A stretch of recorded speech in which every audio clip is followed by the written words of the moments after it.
ఎవరేమీ అనుకున్నా నువ్వుండే రాజ్యాన రాజువు నువ్వే, పంతువు నువ్వే, మంత్రివి నువ్వే, సైన్యం నువ్వే, ఏమైనా ఏదైనా నువ్వెళ్ళే బడిలోన పలక నువ్వే, పలకం నువ్వే, ప్రశ్న నువ్వే, బదులు నువ్వే, అన్నీ నువ్వే కావాలి, అనునిత్యం పోరాడాలి, అనుకున్నది సాధించాలి. వీడియోలో మనం తెలుసుకోబోయే టాపిక్ ఏంటంటే లక్ష్యం గురించి. లక్ష్యం అంటే ఏమిటి? లక్ష్యాన్ని చేరుకోవాలంటే ఎలాంటి లక్షణాలు ఉండాలి తెలుసుకుందాం. ప్రతి మనిషి జీవితంలోనూ కొన్ని లక్ష్యాలు ఉంటాయి. మనకు కలిగిన కోరికలు, అనిపించిన ఆలోచనల్లో కొన్నింటిని ఇవి ఖచ్చితంగా కావాలి అని నిర్ణయించుకుంటాం. ఇదే మన లక్ష్యం. లక్ష్యాన్ని చేరాలంటే ఎంతో ప్రయాణం చేయాల్సి ఉంటుంది. లక్ష్యాలు మనలోని రక్తాన్ని ఉరకలు వేయించేటట్లుగా ఉండాలి. కొడితే ఏనుగు కుంభస్థలాన్నే కొట్టాలి అన్నట్లుగా ఉన్నతమైన లక్ష్యాలను ఏర్పరచుకోవాలి. 1000 సార్లు విఫలమైన మరొక్కసారి ప్రయత్నించు. నేను గెలవటంలో ఓడిపోతానేమో కానీ ప్రయత్నం చేయడంలో ఎప్పటికీ ఓడిపోను అన్నారు Abdul Kalam. Thomas Alva Edison, Graham Bell, Jagadish Chandrabose ఇలాంటి మహానుభావులు ఎందరో ఎన్నో వైఫల్యాలు చవిచూసినా వారు అద్భుతమైన విజయాలను చేరుకున్నారు. లక్ష్యం గురించి మాట్లాడే ముందు నేషనల్ సింబల్ గురించి చర్చించుకుందాం. జాతీయ చిహ్నం 3 సింహాల గుర్తు. ఎడమవైపు ఎద్దు, కుడివైపు గుర్రం, మధ్యలో అశోక చక్రం ఉంటుంది. క్రింద ఏమి రాయబడి ఉంటుంది? సత్యమేవ జయతే అని రాయబడి ఉంటుంది. అన్నింటికన్నా పైన సింహం ఉంటుంది. సింహం దేనికి చిహ్నం?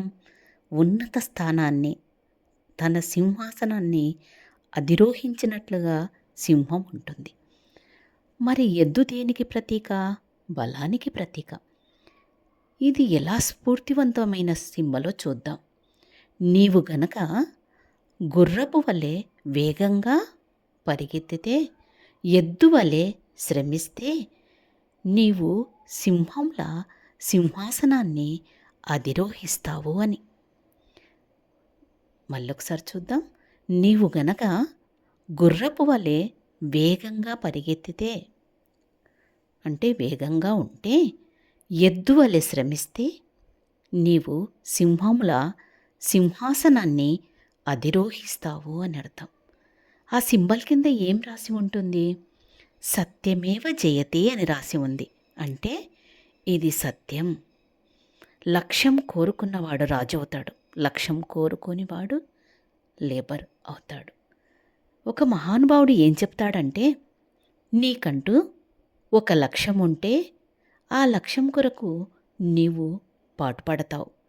నీకంటూ ఒక లక్ష్యం లేకుంటే మరొకరి లక్ష్య సాధనలో నీవు తోడ్పడతావు. నీకంటూ ఒక లక్ష్యం ఉంటే నీ సమయాన్ని నీవే వినియోగించుకుంటావు. నీకంటూ ఒక లక్ష్యమే లేకుంటే నీ సమయాన్ని మరొకరి కొరకు వినియోగిస్తావు అంటారు. దానిని వెలికి తీయాలి. ఒక నీటి బిందువు కాలిన పెనం మీద పడితే ఆవిరైపోతుంది. తామరాకు మీద పడితే ప్రకాశిస్తుంది. ఆ బిందువే ముత్యపు చిప్పలో పడితే ముత్యంగా మారుతుంది. మన చుట్టూ ఉన్న వాతావరణాన్ని బట్టి మన జీవితం ఆధారపడి ఉంటాయి. లక్ష్యం అనేది స్మార్ట్గా ఉండాలి. ఏమిటి స్మార్ట్ అనుకుంటున్నారా? SMART. స్పెసిఫిక్గా ఉండాలి, నిర్దేశాత్మకంగా ఉండాలి. నువ్వు ఏమి కావాలనుకుంటున్నావో అది నీకు స్పెసిఫిక్గా తెలిసి ఉండాలి. డాక్టరా, లాయరా, ఇంకా మరోటా అనేది మెజరబుల్గా ఉండాలి. అంటే కొలువదగినదై ఉండాలి. నీ లక్ష్య సాధనకు ఎంత సమయం పెట్టుకుంటారనే ఒక సంవత్సరమా, 2 సంవత్సరాల, ఎంత సమయం పెట్టుకుంటారో మెజరబుల్ అనేది ఉండాలి. లక్ష్యం అనేది అచీవబుల్ లేదా అటైనబుల్ చేరదగినదై ఉండాలి. మన ఇండియాలో చిన్న గ్రామంలో పుట్టి అమెరికా అధ్యక్షుడు కాగలడా? అటైనబుల్, అచీవబుల్ అయినదై ఉండాలి. ఇక స్మార్ట్లో ఆర్ రియలిస్టిక్గా ఉండాలి. ఆపర్చునిటీస్ ఉండాలి. ఆర్ట్స్ చదివి డాక్టర్ కాలేడుగా, వాస్తవానికి దగ్గరగా సాధించేటట్టుగా ఉండాలి లక్ష్యాన్ని. ఇక నెక్స్ట్ స్మార్ట్లో లాస్ట్ టైం బౌండ్. ఈ లక్ష్యాన్ని సాధించుటకు ఎన్ని సంవత్సరాల్లో సాధిస్తావు అనే టైం బౌండ్ అనేది ఉండాలి.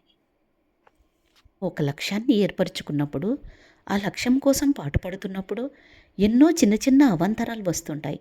వాటికి భయపడి లక్ష్యాన్ని దూరం చేసుకుంటాం. ఎవరైతే భయపడకుండా సహనంతో, సమయస్ఫూర్తితో, చాకచక్యంగా వ్యవహరిస్తారో వారు మాత్రమే అంతిమ లక్ష్యాన్ని చేరుకుంటారు. మన పూర్తి శక్తిని లక్ష్యంపైనే ఉంచాలి. మన ఆలోచనలు, మాటలు, చేష్టలు అన్నీ లక్ష్యానికి అనుగుణంగానే ఉండాలి. ప్రతిరోజు లక్ష్యం గురించే ఆలోచించడం, లక్ష్యం గురించే పనిచేయడం అనేది లక్ష్యసిద్ధికి ఏకైక మంత్రం. ఒక స్ఫూర్తివంతమైన స్టోరీ మనం ఇప్పుడు చూద్దాం. నెల్సన్ మండేలా దక్షిణాఫ్రికాకు స్వాతంత్రం తేవడానికి ఉద్యమం చేస్తున్న సమయంలో ఆయనను 27 సంవత్సరాలు జైల్లో ఉంచారు. అయినా ఉద్యమాన్ని ఏమాత్రం ఆపకుండా ప్రపంచ దేశాలను ఏకం చేసి దక్షిణాఫ్రికాకు స్వాతంత్రం తీసుకురాగలిగాడు. తాను అనుకున్న లక్ష్యంతో తన స్వార్థం ఏమాత్రం లేదు. ఆ లక్ష్య సాధన తర్వాత ఆయనకు అనేక బిరుదులు లభించాయి. భారతదేశం భారతరత్న అవార్డు కూడా సత్కరించింది. ప్రపంచంలో అతి విలువైన నోబెల్ బహుమతి ఆయనను వరించింది. చూడండి, లక్ష్యము, ఆశయం ఉన్నతమైనవైతే ప్రపంచంలో ఉన్నటువంటి అన్ని శక్తులు నీకు సహకరిస్తాయి. మన దృష్టి మొత్తం లక్ష్యంపైనే ఉండాలి. అర్జునుడు పక్షికి ఎలాగైతే గురిపెట్టినప్పుడు కన్ను మాత్రమే కనిపిస్తుంది అని అంటాడో, అలాగే మనం కూడా ఏ పని చేస్తున్నా మన దృష్టి మొత్తం పూర్తిగా లక్ష్యంపైననే ఉండాలి. సర్వేపల్లి మనకున్న దానితో సంతృప్తి చెందడం ఉత్తమమే, కానీ మనకున్న జ్ఞానం చాలు అనుకోవడం అజ్ఞానం అంటారు.